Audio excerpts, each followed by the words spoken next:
조상훈의 뉴스 퀴즈.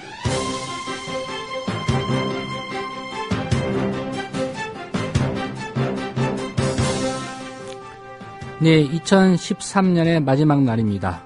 국회는 새해 예산안을 아직까지 처리하지 못한 상황에서 밤늦게까지 논의가 이어질 것으로 보입니다.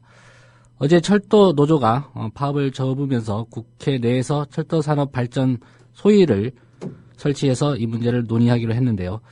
국회 예산안 문제 그리고 국정원 개혁 문제 여러 가지 현안에 대해서 오늘 2013년 마지막 날 통합진보당의 입장을 들어보도록 하겠습니다. 정책위 의장 맡고 있는 이상규 의원을 잠시 후에 연결하겠습니다. 네, 마지막 날 뉴스피드 문희정 아나운서의 지금 뉴스 톱7으로 시작하겠습니다.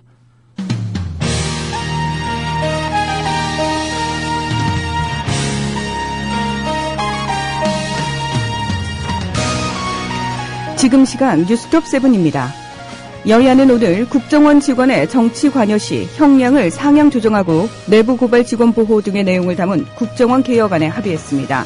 사이버 심리전 활동과 관련해선 국정원 직원이 정보통신망을 이용한 정치 활동에 관여하는 경우 종전 규정에 의해서도 처벌이 가능하지만 정보화 시대임을 반영해 이를 처벌한다는 것을 명문화하기로 했습니다. 방송통신위원회가 CBS와 TBS 등 주요 라디오 뉴스 방송을 무허가 뉴스 방송으로 규정하며 제재를 가하겠다고 밝혀 파문이 일고 있습니다. CBS 라디오의 김현정의 뉴스쇼를 비롯해 CBS 저녁 종합뉴스, TBS의 아침 종합뉴스 등이 무더기로 유사 프로그램으로 분류됐습니다. 그러나 방통위 방침은 수십 년간 보도 기능을 해온 CBS 등을 문제 삼았다는 점에서 MB 정권 때보다 심각한 방송 통제라는 비판을 불러일으키고 있습니다. 코레일은 지난 9일부터 30일까지 파업으로 발생한 영업 손실액을 152억 원으로 잠정 추산하고 그간 확인된 자료를 토대로 신속하게 징계 절차를 밟기로 했으며 민형사상 책임과 함께 손해배상, 구상권까지 개별적으로 청구하기로 해 논란이 일고 있습니다. 한편 최현의 코레일 사장은 파업 가담자 전원 복귀로 수도권 전철은 1월 6일, KTX와 화물, 일반 열차는 1월 14일부터 정상화한다고 밝혔습니다. 노조 지침으로 오늘 오전 11시부터 파업에 참여한 노조원들이 업무 복귀를 시작해 수배자를 제외한 파업 가담자 전원이 복귀한 상태입니다.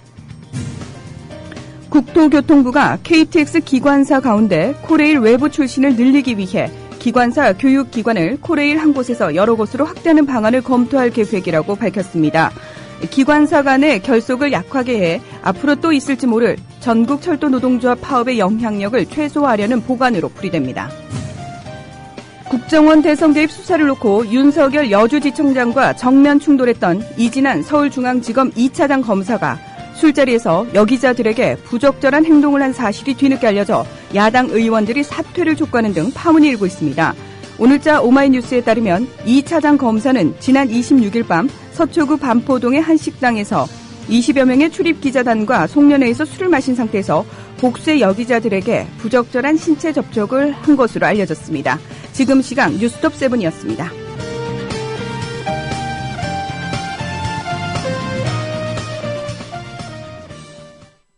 남성 여러분, 값비싼 옷을 입어도 폼이 안 나고 운동할 시간은 없으시다고요?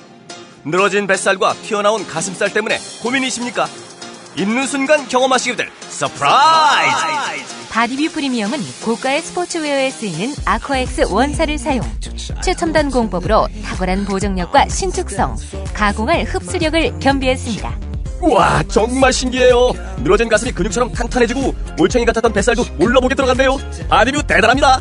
입는 순간 몸짱이 되는 남자 보정 속옷 바디뷰. 포털 검색창에 바디뷰를 검색해보세요. 구매하실 때 배송 메시지에 국민TV라고 적어주시면 고가의 사은품을 드립니다. 사흘만 하늘나라에 다녀올 수 있다면 첫째 날은 세종대왕님께 감사의 큰절을 올리겠다. 둘째 날엔 김구 선생님께 뜨거운 술을 한잔 올리고 싶다. 그리고 셋째 날엔 청산하지 못한 우리의 아픈 역사, 친일파들을 꼭 처단하고 오리라. 나는컨대 우리 라이프 상주는 민족 정기를 찾는 상주가 되겠습니다. 여러분이 가입하신 해비시 프로를 국민TV에 후원하겠습니다. 가입하실 때 국민TV에 후원해달라고 말씀해주세요. 1600-3267 앞뒤가 다른 1600-3267 우리 라이프 상조 홍대리였습니다.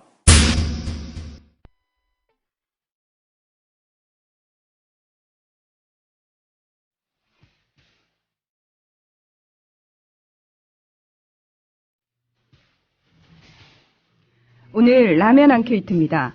정부가 부채가 많은 LH공사와 한국전력 등 12개 공공기관에 필수 자산 이외의 모든 자산을 매각하라고 지시한 것에 대해 어떻게 생각하십니까? 여러분 의견 주십시오.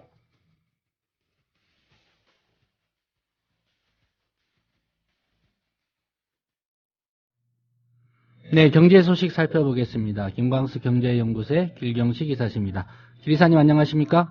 네, 안녕하세요. 예, 2013년 마지막 날인데 새해 건강하시고 복 많이 받으십시오. 네, 이사님도. 예, 저는 이사가 아니고 사무국장입니다. 아, 네, 사무국장님도. 예, 우선 올해 소비자 물가 마지막 날인데 발표가 됐습니다. 이게 연평균 물가 상승률로 보면 1999년 이후에 가장 낮다고 하는데 체감 물가도 그런지가 좀 궁금한데요. 어떻습니까?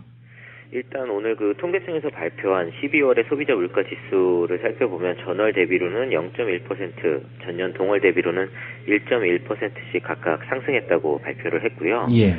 지금 또 이제 마지막이다 보니까 2013년도 연평균 소비자 물가 지수도 같이 발표를 했는데 전년도에 비해서 이제 1.3% 정도 상승한 것으로 나타나서 연평균 물가 상승률로 볼 때는 1999년 이후에 가장 낮게 나타났다라고 이렇게 이야기를 하고 있습니다. 예. 근데 물가 상승률은 이제 이번 달 혹은 올해 물가 상승률이 어떻게 되나 보다도 그 이제 큰 장기적인 흐름에 있어서 추세가 어떻게 흘러가고 있는가가 더 중요하다고 할 수 있는데요.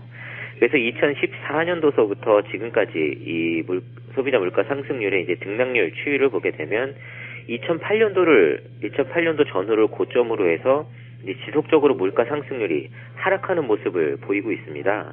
근데 일부에서는 일단 먼저 이 물가 상승률이 낮다라는 건 좋은 것이 아닌가라고 생각하실 수가 있는데 이 물가 상승률이 낮다고 무조건 좋은 것이 아니라 왜 물가가 낮아지고 있는가 하는 그 이유에 따라서 이게 좋은 것일 수도 있고 나쁜 것일 수도 있는데요. 만약에 그 시장에서 물건이 잘 팔려서 공급이 이제 늘어나서 물건의 공급이 많아져서 가격이 내려가는 경우다라고 하면 물가가 많이 오르지 않아도 좋은 건데 만약에 물건이 잘 팔리지 않아서 공급하는 측에서 물건의 가격을 계속 할인해서 판매하기 때문에 물가가 내려가고 있는 거다라고 하면 이거는 좋지 않은 그 낮은 물가 상승률이라고 볼 수가 있습니다. 예. 근데 지금 현재 그 세계적인 추세가 그 앞의 사례보다는 후자의 사례일 가능성이 굉장히 좀 높다라고 보고 있고 그렇기 때문에 지금 그 디플레 위험에 대해서 계속 그 경고가 나오고 있는데요. 지금 그 경제가 그 불황, 그러니까 성장이 이제 양적인 성장으로 가는 것이 아니라 오히려 마이너스 성장에 가깝게 오히려 경기가 계속 침체되고 있기 때문에 이런 부분들을 미국이나 유럽, 일본 등의 이제 주요 선진국에서 시장에다 화폐를 그 긴급히 풀어서 이제 화폐적 인플레로 이 디플레를 오히려 상쇄시키고 있기 때문에 인플레가 조금 낮게 나타나고 있는 것이 아닌가 이런 현상이 우리나라에도 좀 영향을 미치고 있는 것이 아닌가라는 해석이 계속 나오고 있는데요. 예. 어쨌든 우리나라 그 발표 자료 안에 이제 주요 부문별로 등락률 추이를 조금 살펴보면요.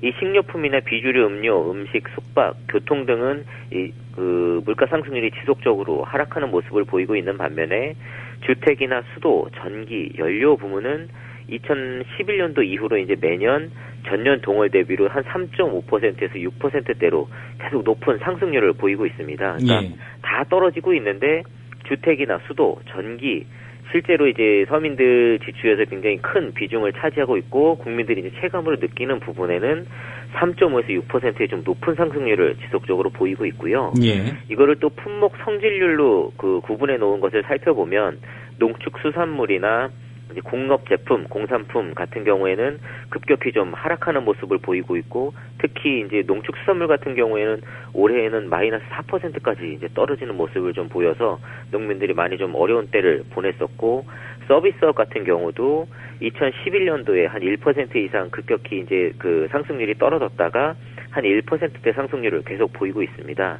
근데 전기나 수도, 가스요금 등은 한 4에서 8%대 물가 상승률이 2011년도서부터 계속 지속되고 있어서 그 일반 국민들이 뉴스에서는 계속 물가 상승률이 높지 않다 그 이야기가 나오고 있는데도 계속 몸에 느끼기에는 물가가 계속 오르고 있는 것 같은데라고 느낄 수밖에 없다라는 겁니다. 근데 이렇게 전기나 수도, 가스요금 등이 계속해서 상승하는 이유는 이런 공기업들이 막대한 부채를 가지고 있기 때문인데요. 일부 공기업에서는 이제 이런 막대한 부채를 해결하기 위해서 요금을 올려야 된다. 그러면서 뭐 원가 회수율도 이야기를 하고 이렇게 하고는 있지만 실제적으로 그러면 왜 이런 전기나 가스, 수도 요금 등의 원가가 올라가는가에 대해서는 그 이유를 이야기하지 않고 있는데 그 이유가 단지 원래 받아야 되는 요금보다 싸게 받기 때문에 원가 회수율이 낮은 것이 아니라 뭐 방만 경영이라든지 그 안에 뭐 부조리나 부실 사업 같은 것을 강행하고 여러 가지로 그 운영상에 혹은 정부와 이렇게 연결돼 있는 정책상의 그 어떤 실패가 있기 때문에 이런 원가가 높아지게 되는 이유가 더 크다라는 겁니다. 그런데 예. 정부나 공기업에서 이런 부분에 대해서는 말을 하지 않고 오히려 모든 책임을 국민들에게 전가하려는 시도가 국민들에게 이제 더 큰 부담으로 넘어오고 있는 것 같아서 이런 부분에 대해서도 정부에서 조금 솔직하게 이야기를 하고 시정할 필요가 좀 있지 않을까라는 생각이 좀 듭니다. 네, 국민들 입장에서는 그 소비자 물가 지수 중에 항목별로 구체적으로 나의 실생활에 관련된 어떤 항목이 얼마나 올랐고 1.3% 물가 별로 안 올라서 경제 좋네 네. 이렇게 느낄 만한 상황은 아니다 이런 말씀이시네요. 예, 세계 증시에서 한국이 차지하는 비중 오히려 줄어들고 있다 이런 소식인데요. 이게 어떤 의미가 있습니까? 우리의 뭐 경제력이 약해진 것 같지는 않은데요. 예, 일단 어제 한국거래소에서 우리나라의 시가총액이 1조 2,500억 달러 가량으로 세계 주요 증시 중에 이제 13위 정도를 기록하고 있다라고 발표를 했는데요. 예. 그러면서 올 한 해, 2013년도 한 해 동안 글로벌 증시가 거의 한 16% 가까이 상승한 반면에 우리나라 같은 경우에는 한 6% 정도밖에 성장하지 못해서 한국이 이전에는 세계 증시에서 차지하는 비중이 2%를 넘어섰었는데 올해는 이제 2% 아래로 오히려 떨어져서 이런 부분에 대해서 우리나라가 좀 성장에서 뒤처진 것이 아닌가라는 뉴스들이 좀 나오고 있습니다. 예. 일단 주요국들의 이 성장 수치를 좀 살펴보면요. 미국 등 이제 아메리카라든지 유럽, 아프리카, 중동의 경우에는 한 17, 18% 가량 급등을 한 반면에 아시아 태평양은 10%가 채 못 미치는 증가를 보였습니다. 이게 나라별로 조금 더 세분을 해보면 미국 같은 경우에는 나스닥 시장이 30% 이상 이제 급증을 했고 일본도 한 30% 가량, 중국의 이제 선전 증시가 또한 28% 가량, 독일이나 영국도 20%대 성장을 보였는데 호주나 브라질, 인도 같은 경우에는 오히려 더 이제 증시가 줄어드는 면을 보였고요. 예. 근데 이 증시라는 거는 원래 경제 기초 체력, 그러니까 기업들이 투자 대비로 얼마나 많은 돈을 벌어올 수 있는가라는 것을 결정된다고 할 수 있는데요. 지금 2008년도 글로벌 금융위기 이후에 전 세계가 경기 침체에 빠져들었습니다. 그러니까 경제가 더 기업들이 이렇게 성장한다라기보다는 계속 이제 구조조정이 있었고 수익이 줄어들고 하는 오히려 더 쪼그라드는 모습들이 있었는데 오히려 이런 기업들의 가치를 나타내는 증시는 이미 2008년도 금융위기 이전 수준보다 더 높아진, 특히 이제 미국이나 유럽, 일본 같은 경우가 그렇거든요. 예. 그러니까 실제적으로 실물 경기 상황은 좋아지지 않았는데 증시만 오히려 가격이 더 높아진 경향이 있다라는 겁니다. 그렇기 때문에 지금 우리나라가 다른 시장 주요국들의 증시보다 덜 성장했다라고 해서 이게 문제라고 바라보기보다는 오히려 주요국들에서 어느 정도 이 증시에 거품이 생기고 있는 것으로 보이는 반면 우리나라 같은 경우에는 물론 이제 우리나라도 다른 미국이나 유럽, 일본과 마찬가지로 양적 통화 확대책은 어느 정도 실시를 했었고 또 고환율을 유지하기 위해서 어느 정도 외환시장에 개입한 면도 있기는 하지만 그럼에도 불구하고 다른 나라들에 비해서는 상대적으로 주식이라든지 이런 부분에 돈이 좀 덜 흘러들어간 면이 있고 대신 우리나라 같은 경우에 이제 부동산 쪽에 돈이 좀 많이 흘러들어간 면이 있거든요. 예. 그렇기 때문에 주식시장의 거품이 좀 상대적으로 적다라는 오히려 긍정적인 의미로 받아들이는 게 더 낫다라고 보여지고 실제적으로는 이렇게 큰 의미가 있는 어떤 뉴스는 아니다라는 생각이 좀 드는데도 불구하고 이게 좀 이슈가 되고 있는 것 같아서 이런 부분을 집어드리기 위해서 한번 좀 소개를 드렸습니다. 올 한해 코스피 지수로만 본다면 어느 정도 좀 변동이 있었나요? 코스피 전체적으로는 제가 수치는 지금 잘 모르겠지만 어쨌든 그게 큰 변동은 없었다고 저는 보여지는데. 그러니까 우리나라 그 증시 같은 경우에는 해외에서 어떤 이슈가 터지면 급격히 올라갔다가 다시 예. 급격히 떨어졌다가를 계속 반복하는 그 지수였고, 특히나 이런 현상을 보인 이유 중에 하나는 우리나라의 경우도 다른 나라와 마찬가지로 이제 유동성 증시, 그러니까 시장이 실제적으로 이 기업들의 어떤 가치를 온전히 반영하고 있다라기보다는 증시 자체로도 자기네들이 지금 이게 나타내고 있는 가격 자체가 불안하다, 이게 실제적으로 시장하고 좀 괴리가 있다고 느끼기 때문에 급격한 그 반등을 계속 보였던 거거든요. 예. 그래서 내년 한 해에도 이런 현상들이 계속되지 않을까라는 좀 추측이 듭니다. 예. 주택연금 수령액 계속 줄어들고 있다는 소식인데요. 이제 물가는 좀 오르고 경기는 네. 안 좋아지는데 주택연금 수령액이 줄어들고 있어서 이 가입자 수 더욱 줄어드는 거 아닌가, 이런 상황이 좀 되풀이되는 것 같은데요. 실제 상황은 어떻습니까? 이게 지금 주택연금 수령액이 줄어들고 있고 가입자가 줄어들고 하는 것도 문제지만, 더 큰 문제는 지금 이 주택연금 사업 자체가 정말 지속 가능한가에도 전 큰 문제가 있다라고 보고 있는데요. 네. 일단은 그 주택금융공사에 따르면 내년 1월 1일부터 이 이제 신규로 주택연금에 가입하는 사람은 올해보다 수령액이 평균 한 0.6% 정도, 최대치로는 한 1.3%가량 감소한다라고 이야기를 했습니다. 이게 이제 2012년도부터 그 수령액이 지속적으로 감소하고 있는데, 그 전에는 이게 수령액 그 변동이 전혀 없었다가 이제 2012년도부터 변동을 하고 있고, 아마 앞으로도 이게 그 지속적으로 연금 수령액이 그 떨어질 것으로 바라보고 있는데, 그 이유는 주택 가격이 하락하기 때문입니다. 예. 그 많은 분들이 이 주택연금을 그냥 연금이다라고 생각을 하는데 실질적으로 이게 대출 상품입니다.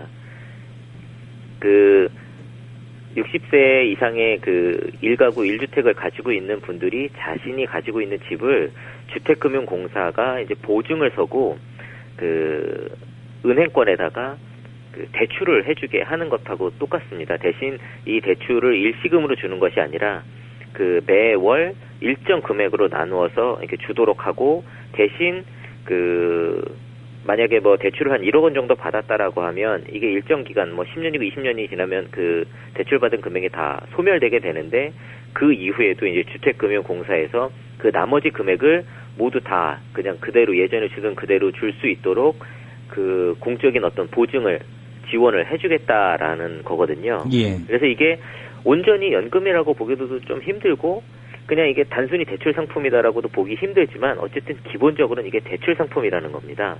그래서 이 주택의 가치가 떨어지게 되면 주택을 가지고 있는 사람이 받을 수 있는 어떤 그 연금의 금액이 작아질 수밖에 없는 거고요. 근데 이 아까 처음에도 말씀드렸지만 이게 그 진짜 문제는 지금 그 받는 금액이 줄어드는 것도 문제지만, 이게 정말 주택 가격이 앞으로 더 하락하게 되면 주택금융공사에서 나중에 그 차액을, 그러니까 추가적으로 더 지불해야 되는 금액을 과연 어떻게 감당할 수 있을지 좀 걱정인데요. 예. 그 지금 60세 노인이 3억 원짜리 주택을 가지고 연금을 받게 되면 한 달에 한 70만 원 정도씩 받는다고 합니다. 그럼 만약에 20년 동안 연금을 받는다라고 하면 1억 7천만 원 가량이 되는데요.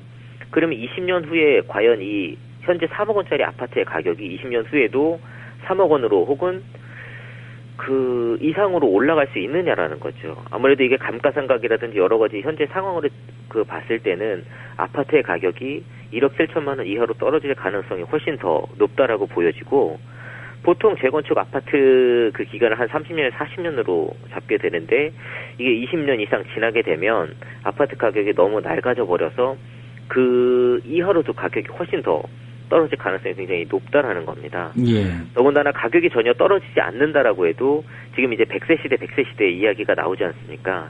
근데 지금 80세까지만 받는다고 해도 1억 7천만 원인데 이게 90세 이상까지 넘어가게 되면 2억 5천만 원이 넘어가게 됩니다. 대출받는 금액이 훨씬 넘어서게 된다라는 거죠. 정부에서는 지금 뭐 고령화가 급격히 진행되고 있는 상황에서 이제 국민들이 이 노후 대책에 대해서 너무나도 그 준비되어 있는 부분들이 없다 보니까 임시 방편으로 지금 이 주택연금 대출 제도라는 그 이 제도를 도입하기는 했지만, 이게 지금 이제 실제적으로 처음에 한 사람들은 많은 혜택을 받은 측면이 있지만 이후에 가입하시는 분들은 혜택을 받기도 힘들고, 이게 지속적으로 가능한가도 현재 의심이 되고 있어서 좀 대대적인 이 부분에 대해서도 보완이 좀 필요하지 않는가 하는 생각이 좀 듭니다. 예, 오늘 소식 고맙습니다. 네, 감사합니다. 네, 김광수 경제연구소의 길경식 이사였습니다.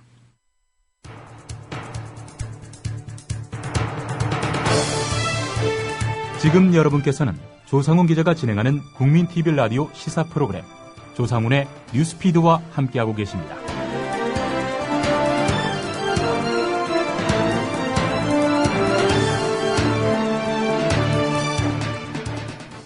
네, 문희정 아나운서와 함께 오늘 네티즌들이 주목한 기사 살펴보겠습니다. 안녕하십니까? 네, 안녕하십니까? 네, 국민참여재판 대상에서 공직선거법 위반 사건은 제외한다 이런 소식이 있는데요. 이게 낙곰수나 안도현 시인 겨냥한 그런 결정 같기도 하고요. 어떻습니까? 네. 그 판단은 아마 들으시는 청취자분들이 해주시면 될 것 같습니다. 법무부가 공직선거법 위반 사건을 국민참여재판 대상에서 사실상 제외하는 방안을 추진하고 있습니다. 그러나 대법원은 법조계의 의견을 무시했다면서 반대하고 나서서 지금 논란이 예상이 되는데요. 예. 지난 10월이었죠. 안도현 시인과 낙곰수 패널들의 공직선거법 위반 사건 국민참여재판에서 이 배심원들이 잇따라 무죄 판결을 내리자 국민참여재판의 배심원단의 지역 감정이나 정치적 견해가 반영된 것 아니냐 이런 비판이 제기된 바가 있습니다. 그래서 법무부는 그래서라고 제가 표현을 했습니다만 법무부는 오늘 국민참여재판의 대상과 절차 등을 규정한 국민의 형사재판 참여에 관한 법률 개정안을 입법 예고했습니다. 관련이 있는지는 잘 모르겠습니다만 개정안을 보면 공직선거법 위반과 치료감호 사건 등 법정형과 관계없이 합의부가 맞도록 해당 법령에 별도로 규정된 사건은 참여재판 대상에서 제외된다. 이렇게 규정을 했습니다. 예, 이게 법원 조직법과도 좀 관련이 있을 것 같은데요. 네네. 예, 현재 법원 조직법 내용은 어떻습니까? 예, 그러니까 합의부가 맞도록 규정된 사건을 좀 살펴볼 필요가 있는데요. 예. 법원 조직법에 따르면 사형 무기 또는 단기 1년 이상의 징역이나 금고에 해당하는 사건을 합의부가 맡게 되어 있습니다. 현재는 이런 통상적인 합의부 사건뿐만 아니라 이 법정형이 이보다 낮은 공직선거법 위반 사건도 피고인이 원하면 국민참여재판을 받을 수 있는데요. 만약에 개정안이 통과되게 되면은 공직선거법 위반 사건 가운데 법정형이 징역 1년 이상인 사건을 제외한 대부분이 국민참여재판 대상에서 빠지게 되는 겁니다.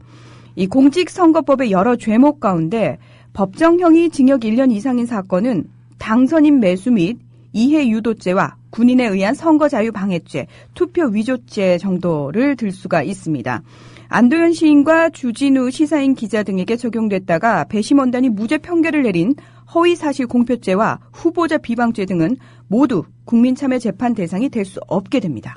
예, 법무부가 일단 입법 예고를 한 상태인데요. 이외에 또 어떤 규정들이 달라지나요? 네, 법무부는 법원이 국민참여재판 진행 여부를 결정할 때 검사가 배제 신청을 할 수 있도록 하는 규정도 추가하기로 했습니다. 그리고 반대로 피고인이 신청하지 않아도 검사가 사건을 참여재판에 회부해달라고 재판부에 요청할 수 있도록 하는 등 검찰의 권한을 강화하는 내용이 포함이 됐습니다. 이 개정안은 변호인이 최후 진술에서 새로운 쟁점이나 사실관계에 관한 의견을 낼 경우 검사도 이에 대한 의견을 진술할 기회를 주도록 했고요. 재판부는 공소사실 이외에 검찰 주장의 요지도 배심원들에게 설명해야 합니다. 배심원들의 불공평한 판단을 초래할 우려가 있다고 판단되는 사건은 법원이 국민참여재판을 하지 않기로 결정할 수 있도록 배제 사유를 폭넓게 규정했습니다. 다시 말해서 이 검찰과 그리고 법원이 굉장히 권한이 커지는 게 되겠죠. 예, 법무부 안대로라면 뭐 법원보다는 오히려 검찰의 권한을 좀 강화시키는 측면이 강한 것 같은데요. 네네. 대법원에서 반발하고 있는 이유도 그런 거 아니겠습니까? 맞습니다. 이 대법원은 국민사법참여위원회가 지난 3월에 의결한 국민참여재판의 최종 형태와 다르다면서 반발하고 나섰는데요. 이 대법원 관계자는 공직선거법 위반 사건을 제외하는 조항과 그리고 말씀하신 것처럼 검사의 배제 신청 권한에 대해서 이 최근 법무부에 반대 의견을 전달했다 이렇게 밝혔습니다. 이 각계각층의 견해를 충분히 반영한 국민사법참여위원회의 최종안을 존중할 필요가 있고 다른 내용을 추가하는 것은 적절하지 않다는 의견인데요. 이에 대해서 또 법무부 관계자는 법정형이 무거운 사건을 국민참여재판으로 하자는 체계의 일관성 차원이지 공직선거법 위반 사건을 찍어서 제외한 것은 아니다. 이렇게 해명을 했습니다. 개정안은 내년 1월 20일까지 의견 수렴을 거치는데요. 국회를 통과하면 국민참여재판의 최종 형태로 사실상 확정되게 됩니다. 예, 국회 논의 과정을 유심히 지켜봐야 될 것 같고요. 한 가지 아동학대 범죄, 이건 이제 중범죄로 다스리겠다 이런 입장도 있는데요. 네네. 법 개정 관련 소식도 마지막으로 좀 정리해 주시죠. 네. 왜 우리나라에서는 사실 가정에 관련된 문제는 외부인이 개입해서는 안 된다는 의식이 좀 강하지 않습니까? 아이들과 관련된 이 아동학대 문제도 마찬가지였는데요. 앞으로는 중대범죄로 간주해서 적극 개입하기로 했습니다. 법무부와 보건복지부는 아동학대 범죄 처벌 및 피해 아동 보호 절차를 대폭 강화한 아동학대 범죄의 처벌 등에 관한 특례법 제정안과 아동학대 예방 및 피해자 지원에 대한 아동복지법 개정안 이 국회에서 의결됐다 이렇게 밝혔습니다. 이 내용을 좀 살펴보겠습니다. 예. 아동학대 치사, 아동학대 중상해 및 신고 의무자의 학대 범죄 등을 가중 처벌하는 규정이 신설이 됐고요.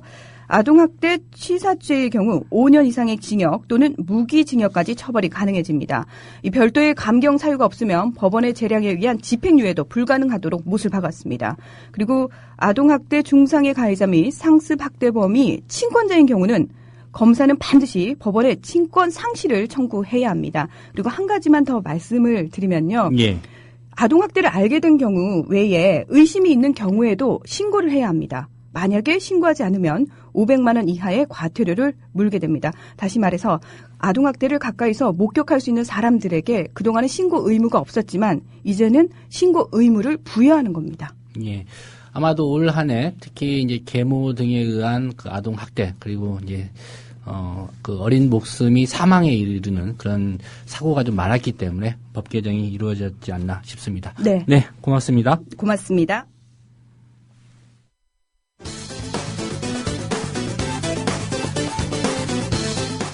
올해의 워스트 방송 베스트 7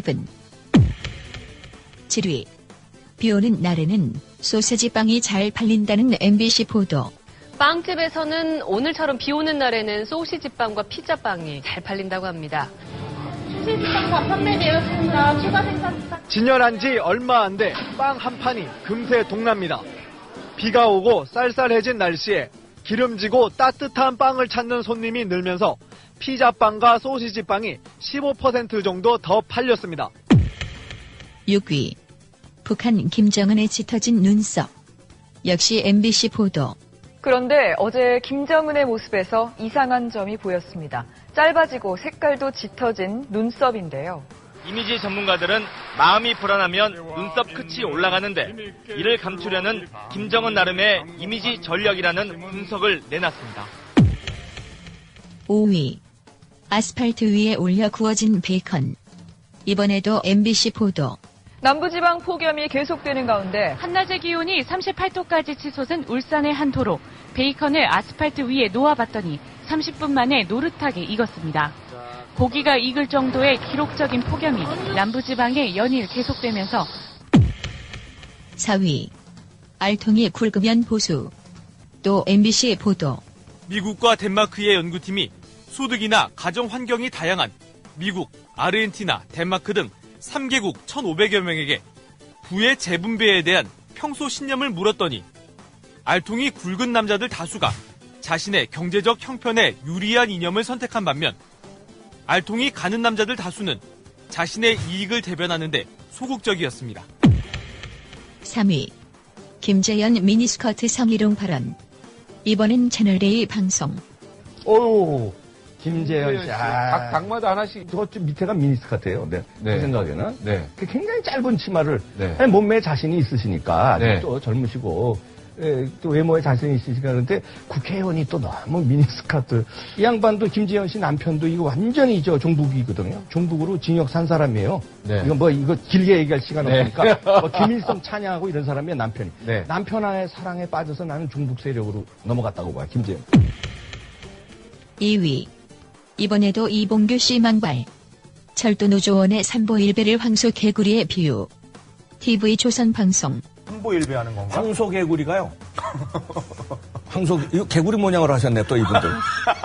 삼보일배. 아니, 포즈가 황소개구리 맞아요. 비슷해요. 그러니까 누워 있는 거니까. 포즈가 비슷한데 우리 국민들이 황소개구리를 이번에 뻔때를 보여줘야 돼.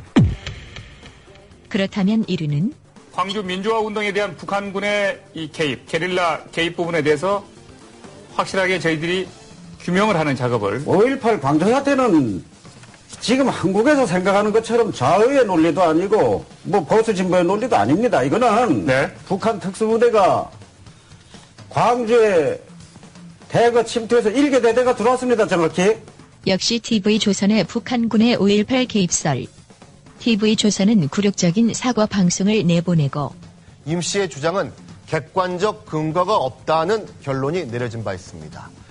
광주 민주화운동의 진실과는 거리가 먼 임 씨의 발언이 TV조선 프로그램에서 방영돼서 광주 민주화운동 희생자 유족과 관련 단체, 광주 시민 여러분께 마음의 상처를 드린 데 대해 다시 한번 깊은 사과를 드립니다. 이런 가짜 방송에 얼마나 불편하셨습니까? 내년 4월 1일 진짜 뉴스 국민TV를 기대해 주십시오. 새로운 세상이 열립니다. 모두의 꿈 만들어요. 여기 국민TV.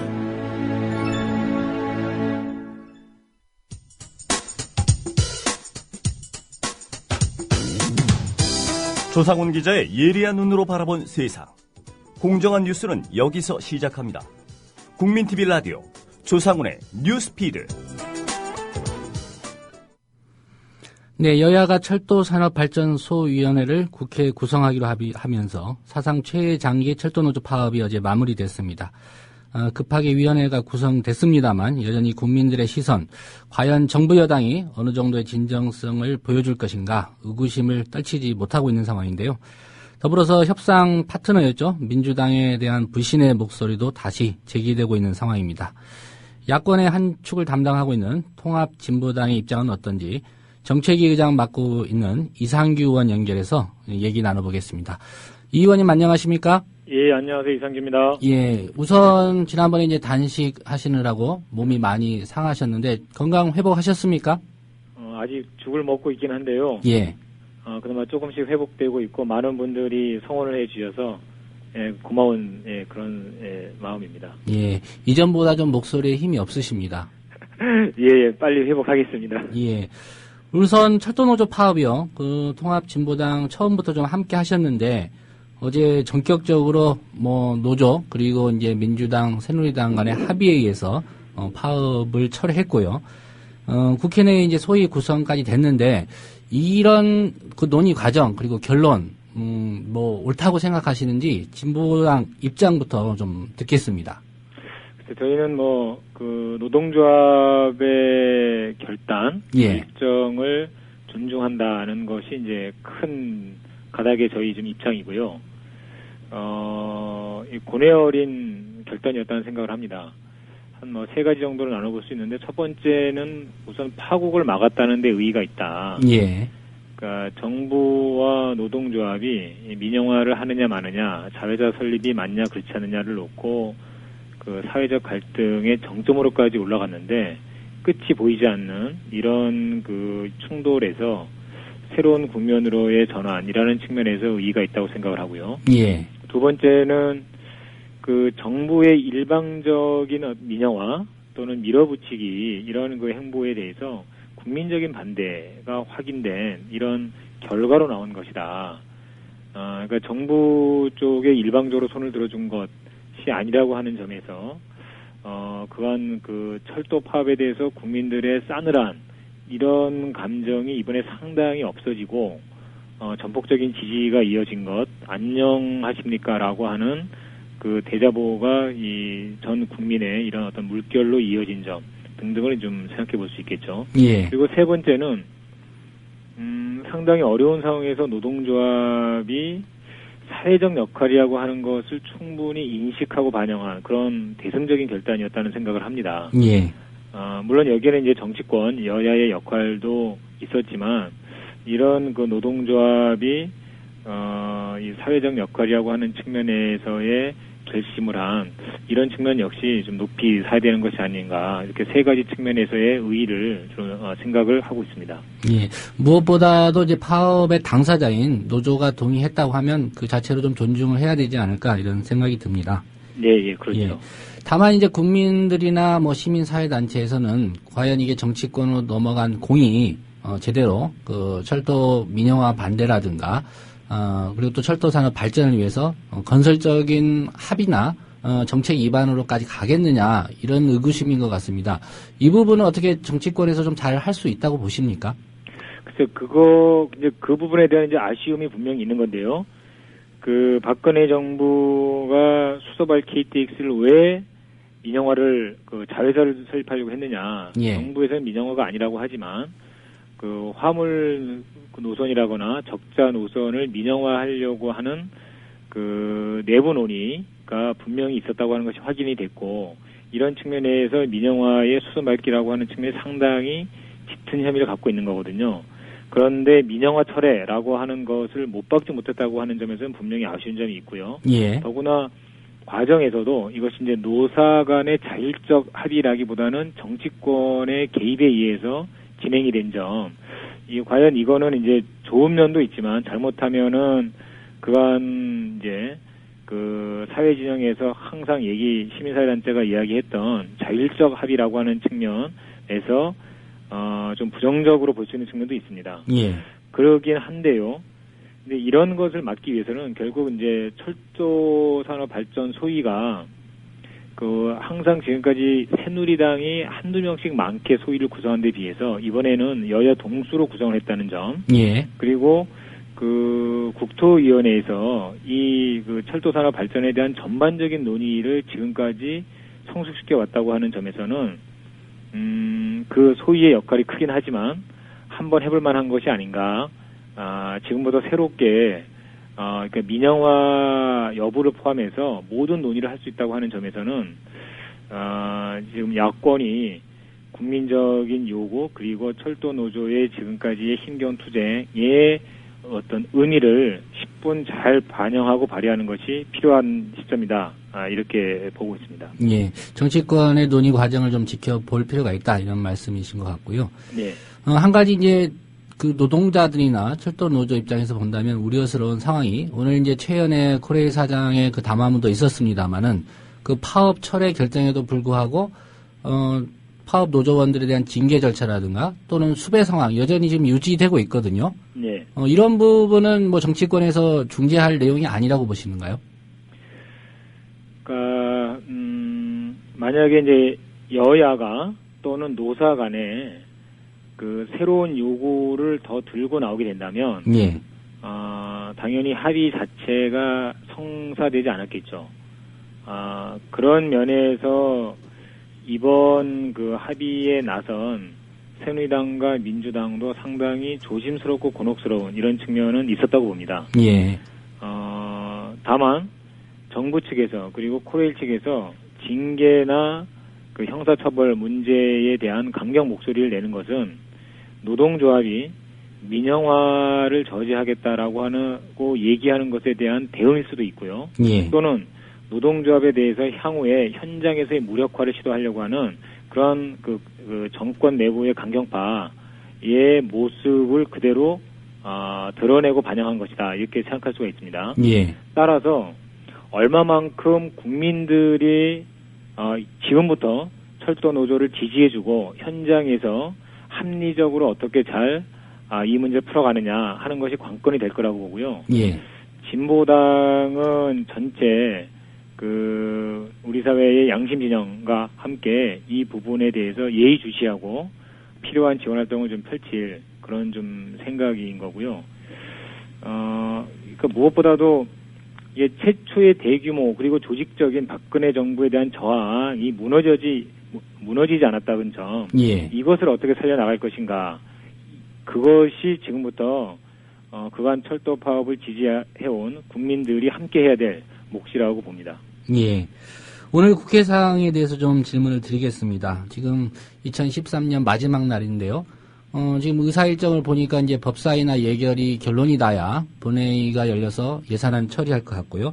특별히 이제 뭐 이상규 의원께서도 국정원 댓글 사건 국조특위 위원으로 참여하셨기 때문에 네. 국정원 개혁 법안과 관련해서 여야 합의가 대부분 이루어진 것 같습니다. 진보당 입장에서 보실 때 이번 여야 합의 안 만족하시는지요? 전혀 뭐 만족할 만한 그 내용이 아니고요. 예.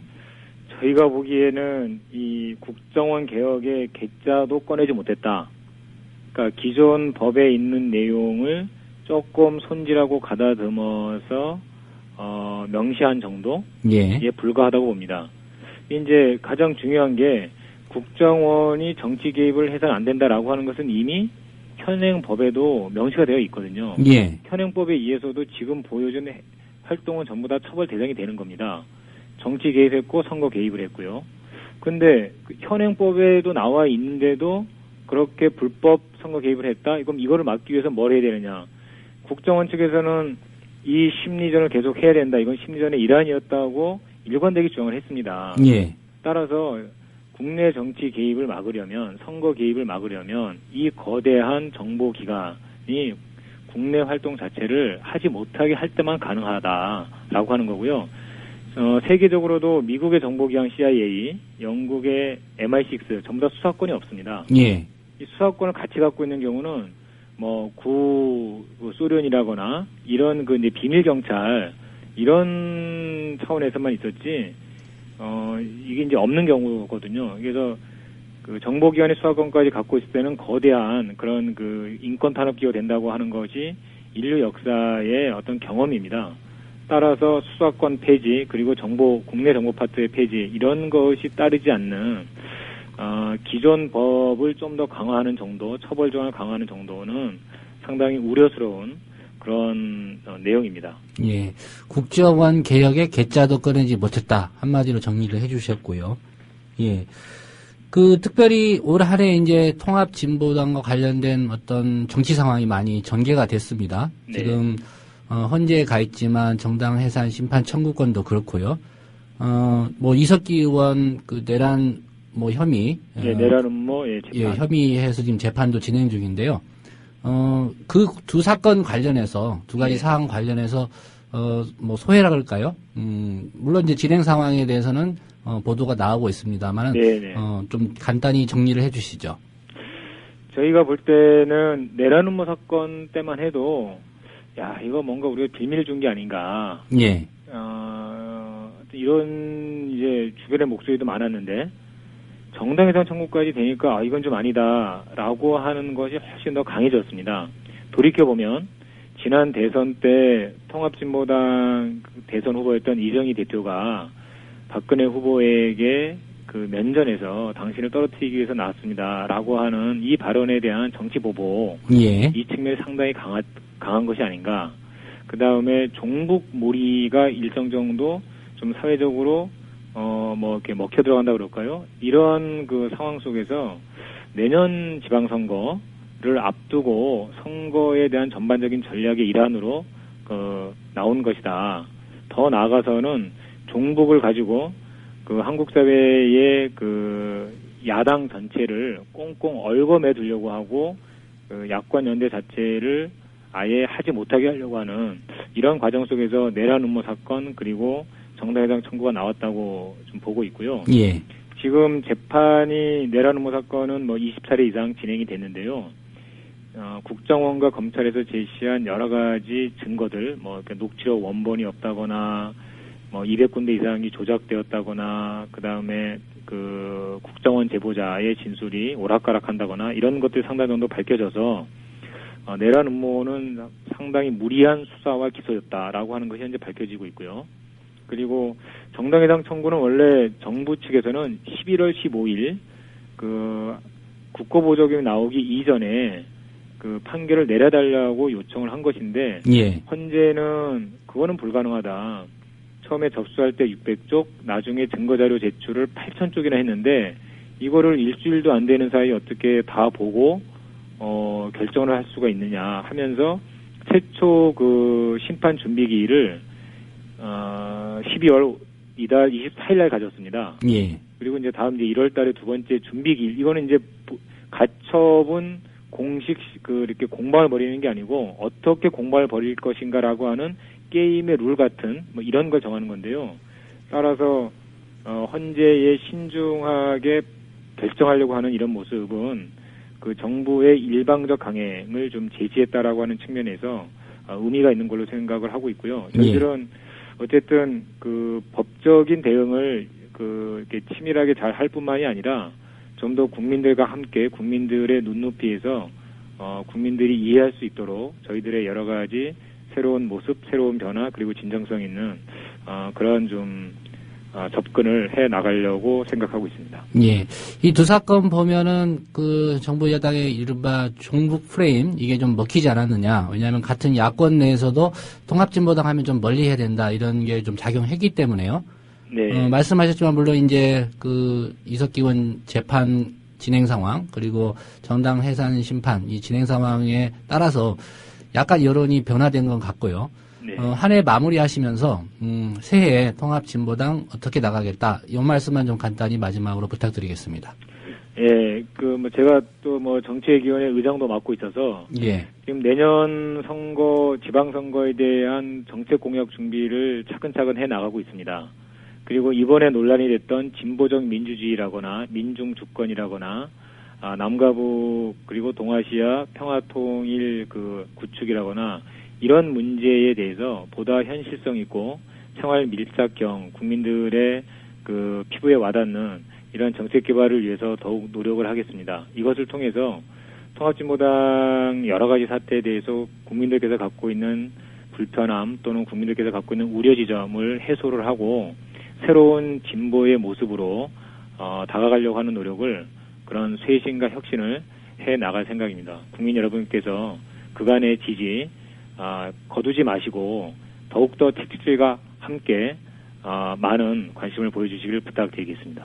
네, 오늘 말씀 고맙습니다. 새해 건강하시고 복 많이 받으십시오. 예, 감사합니다. 고맙습니다. 네, 지금까지 통합진보당의 정책위 의장 맡고 있는 이상규 의원과의 인터뷰였습니다. 권력에 종속되거나 사장을 권력이 내려보내는 언론은 절대로 민주화될 수 없고 중요한 게 광고 아닙니까? 경영 때문에. 네. 대자본의 눈치를 보면은 결국 우리가 여러 가지 사례에서 보듯이 독립이 어려운데 이 국민 TV가 미디어 협동조합을 만들어서 정말 십시일반으로 권력이나 대자본에 의존하지 않으면 앞으로 대한 언론이 아니라 어느 날에는 주류 언론으로 발전하지 않을까 기대합니다.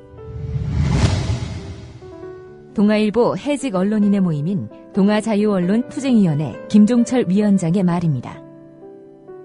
미디어 협동조합은 동아투이 선배들의 못다 이룬 꿈을 실현하겠습니다. 조합원이 돼서 힘을 실어주십시오. 포털 사이트에서 미디어 협동조합 국민TV를 입력하시고 홈페이지에 들어오셔서 조합원으로 가입해 주시면 됩니다. 네, 2013년 마지막 날 국회로 가보겠습니다. 정가 이모저모 한국일보의 양정대 기자입니다. 양 기자님 안녕하십니까? 네, 안녕하세요. 예, 우려가 현실이 됐습니다. 오늘 마지막 날이고요. 제야의 종소리 타종이 얼마 남지 않았습니다. 네. 우선 여야 간의 쟁점이었던 국정원 개혁안, 이견이 있습니다만 일단 합의를 했습니다. 예, 그렇습니다. 오늘 오전에 국정원 개혁 특위 전체 회의가 열렸는데요. 국정원 개혁과 관련해서 지금 처리해야 할 법안이 국정원법, 또 국정원 직원법, 국가공무원법 등에서 모두 7가지인데요. 예. 이 7가지 법안의 개정 내용에 대해서 여야가 합의를 이뤘습니다. 가장 논란이 됐었던 그리고 이 국정원 개혁 논의의 출발선이 됐었죠. 사이버 심리전단 활동과 관련해서는 국정원 직원이 정보통신망을 이용해서 정치 활동에 관여하는 것을 금지한다는 이 내용을 명문화하는 걸로 그렇게 합의가 이루어졌고요. 예. 최근에 이제 논란이 됐었죠. 국정원 정보관 IO들의 정보 수집 활동과 관련해서는 다른 국가기관이나 정당, 언론사 등 민간 대상 정보 활동을 할 때 법률이나 내규에 위반하는 파견이나 상시 출입은 금지한다. 이 정도 선에서 합의가 이루어졌습니다. 예. 국정원 직원이 정치 활동 관여를 지시받았을 때 이를 거부할 수 있는 절차가 이제 명기가 됐고요. 또 공익 목적에 제보를 했을 때는 이게 국정원 직원법이 비밀을 누설했다 이렇게 처벌을 받는 게 아니고요. 공익 제보자 보호 규정에 따라서 이것에 적용을 받는 걸로 그렇게 정리가 됐습니다. 예. 국정원 예산에 대해서는 국회 정보위 차원에서 심의 권한을 대폭 강화하는 쪽으로 확정이 됐고요. 또 국정원 직원을 포함해서 전체 공무원들의 정치 관여시 처벌도 대폭 강화가 됐습니다. 이번 개혁안 관련해서는 사실 뭐 야권 지지층이나 심지어 이제 민주당 내에서도 너무 좀 부족하다. 우리가 겨우 이 정도 합의하려고 했던 거냐. 뭐 이런 비판들이 굉장히 많은 건 사실인데요. 예.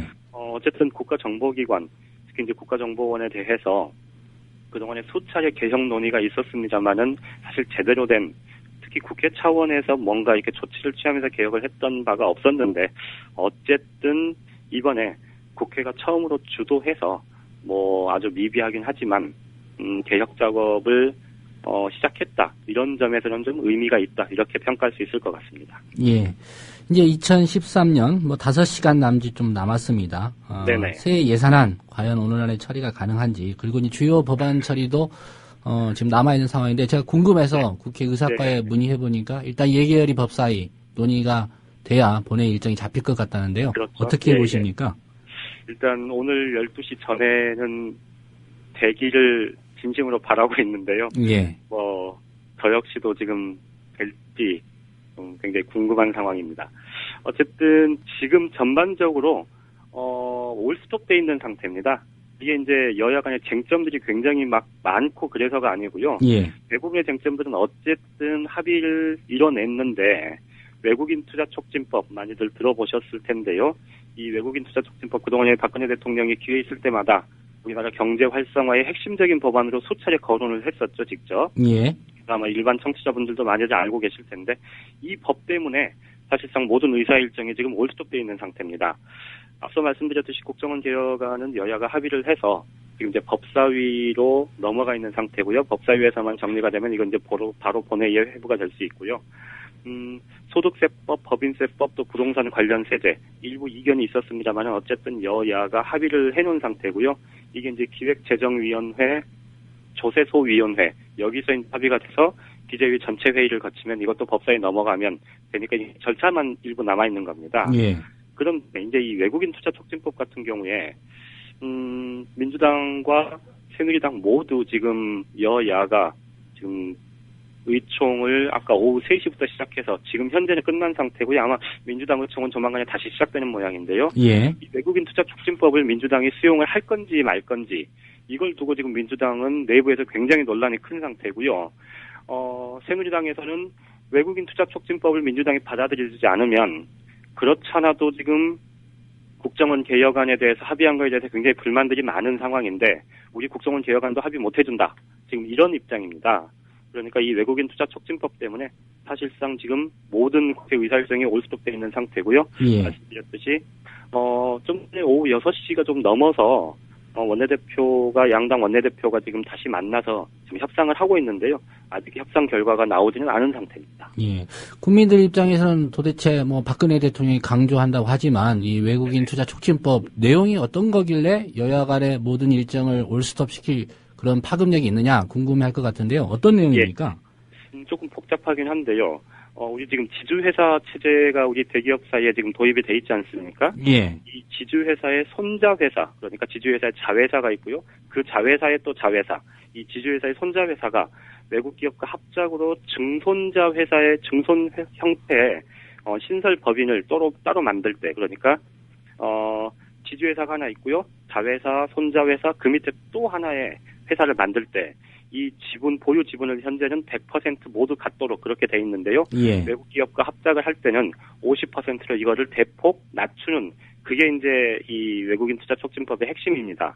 그런데 그동안에 이제 이 100% 지분을 하게 만든 이유는 지주회사부터 해서 전부 50%고요. 자회사도 50%, 손자회사도 50%인데 이 증손회사 형태일 때는 이게 한 번 더 내려가면 결국은 대기업들의 지주회사 체제를 만든 게 문어발식 확장 이런 거 막자, 대기업의 무분별한 골목상권 침해 이런 거 막자 이런 취지로 좀 그 지주회사와 또 그런 관련 제한 규정들을 뒀던 겁니다.